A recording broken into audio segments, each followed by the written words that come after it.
Ladies and gentlemen, I am SidAlpha. Before we get started, I would like to take a moment to remind you that if you enjoy this video or if you like my channel in general, consider hitting those like and share buttons as well as the subscribe button. Also, YouTube ad revenue is extremely uncertain on today's YouTube. If you would like to help support my channel and get me one step closer to being able to take the channel full time, consider donating $1 on my Patreon. Doing so grants you special access to the private areas of my Discord, as well as access to my monthly subscriber AMA livestream. Members of the 20 and Up Club gain additional visibility and have their names listed in the description of every video. Links to everything are in the description down below.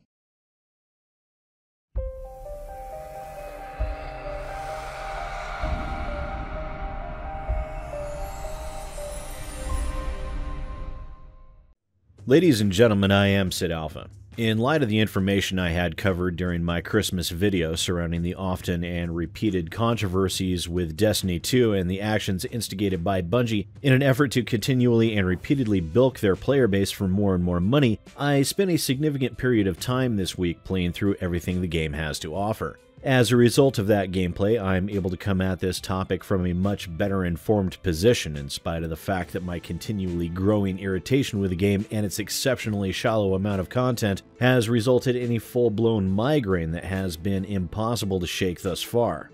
And it would seem that this lack of any form of meaningful content within Destiny 2 was a direct result of Bungie's inept actions and greedy laziness as opposed to anything else. It would also seem that Bungie's extreme reliance on the Eververse is designed to make up the monetary difference for the lack of content within the game's business model.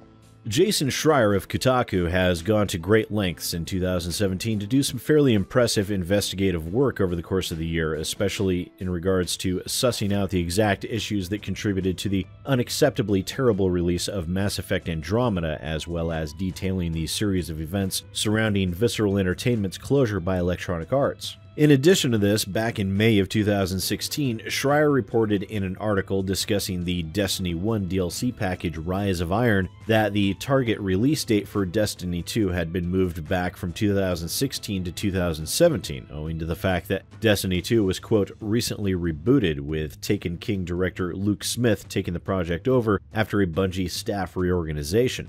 The Destiny 2 reboot, much like what happened with Mass Effect Andromeda, resulted in a true development cycle that is far shorter than the average 3 to 5 years that we see in most games. That resultant short development cycle is the largest contributing factor as to why Destiny 2 feels much more like a DLC package itself than it does a full-fledged $60 title that itself already has one DLC package and another on the way. During an episode of the Destiny Tracker podcast, Jason Schreier put in a guest appearance and discussed the issues with Destiny 2 and the Eververse in greater detail. Schreier's statements surrounding Bungie and what they had told him was outlined by a Reddit user TH Koner, which stated, "I think that Destiny 2, was made in a relatively short period of time. There was a big reboot of Destiny 2 at some point of early 2016.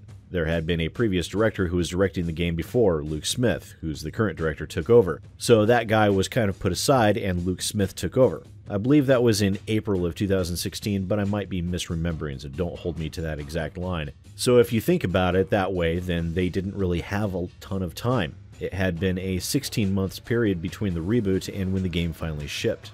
And in regards to the Eververse and the extreme lack of content, along with Bungie's decisions behind the game's monetization, Schreier said the following: "What Bungie decided was, we can't do this anymore. This is too hard for us to do," referring to releasing a DLC every few months. "The tools that we're working with are really hard to deal with. It's hard for us to make this much content. It's just hard to make content in general. And they said we're going to do a smaller or drip feed of smaller stuff, and we're going to put up the Eververse and make money that way," and Activision said, okay. It was a part of their renegotiated deal, and they got to a point where they didn't have to be cranking up so much content.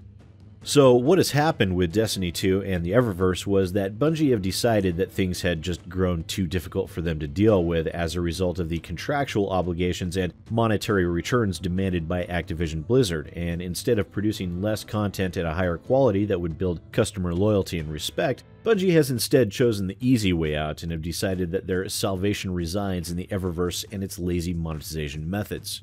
This explains the lack of content in general. It explains the reskinned items within the Curse of Osiris DLC, and it explains why Bungie is becoming more and more reliant on the Eververse in ever-increasing amounts. This also explains why Bungie had posted the job listing specifically looking for someone experienced in driving game progression through monetization and microtransactions. Many continue to argue that the Eververse isn't that bad, using the same tired line of, "it's only cosmetic," which to many, myself included, is no longer an acceptable excuse. The game itself, post-single-player campaign, focuses almost entirely upon the bright engrams and legendary engrams within the game. At the moment, the bright engrams and Eververse store are limited to mostly cosmetic items, with sparrows and ghost shells being the only items with any real in-game effect, and those are, again for the moment, very minor in nature.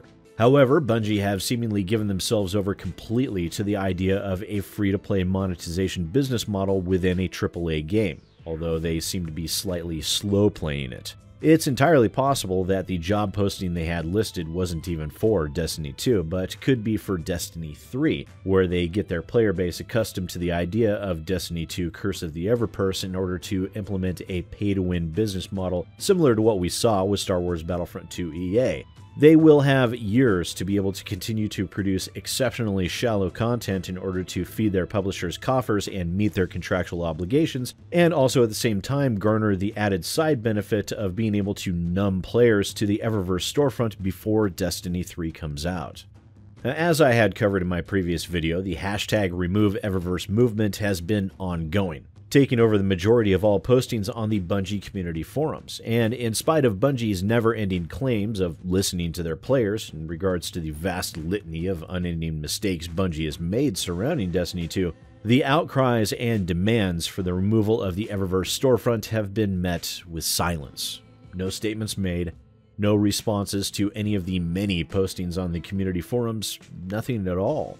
Bungie is doing their best to completely ignore their players in this regard because they feel that crafting an actual game has become far too difficult for them to handle, and the Eververse is simply too easy of a method to make money instead. And this is the trapping that developers and publishers fall into when it comes to these loot box monetizations: its ease of implementation and its extreme effectiveness. These developers come up with a series of in-game items, whether they be cosmetic or no, and design their games around building the desire for these items, as opposed to actually designing a game. They create artificial rarities of items through forced percentages in order to make some items more desirable than others. Because if it is felt that some items are harder to obtain than others, it creates a feeling of prestige and uniqueness, even though the quote, rare items usually take no more to develop than the common items. The feeling of rarity is entirely arbitrary and is only brought about by artificially imposing percentages on the possibility of obtaining those items. These items are then sold for, in the case of Destiny 2, an in-game currency or through exceptionally grindy and bland gameplay. These artificially rarefied cosmetics are further monetized by locking them behind the combination slot machine and shell game that is the loot box, or in this case, the bright engram. This takes the items within the game, and instead of making some of them simply cost more than the others, they place their content behind a random chance gambling mechanic in order to squeeze far more money out of a person than they ever could if they were able to directly purchase the items they want. Now, Bungie said it themselves: making content for the game is too hard. Now, I will allow that this is most likely a statement in reference to the contractual obligations placed upon Bungie by Activision Blizzard. However, to be bluntly honest, they never should have put themselves in that position to begin with, and all the excuses in the world will not forgive that. Yes, we all know that these publishers expect very specific and high percentages on their return of investment. The advent of loot box monetization and microtransactions have driven these expectations even higher once it was discovered just how much money can be made off of such a monumental lack of effort. However, this paints a picture of Bungie promising Activision the moon, and were only able to provide a small percentage of it, and now they're scrambling to make up the difference. Realizing they will never be able to do so by spending time and effort on meaningful content, as that will take far too long, require too much effort, and will grant too little in return, they have fixed their gaze solidly on the Eververse, and like a dog with a bone, they're very unlikely to give it up. And it is because of this that Bungie will continue to do what is required of them to keep their players from completely abandoning the game, and no more. And their stated reliance upon the Eververse to be their golden goose means that the hashtag remove Eververse movement will not have any reasonable chance of success, which is unfortunate, as the game had some potential, but it was so lackluster and empty and rushed that any potential that it had was completely and utterly destroyed, leaving this shell of a game instead. But as always, please do let me know what you think down in the comments below. And once again, ladies and gentlemen, I am SidAlpha, and I'll see you next time.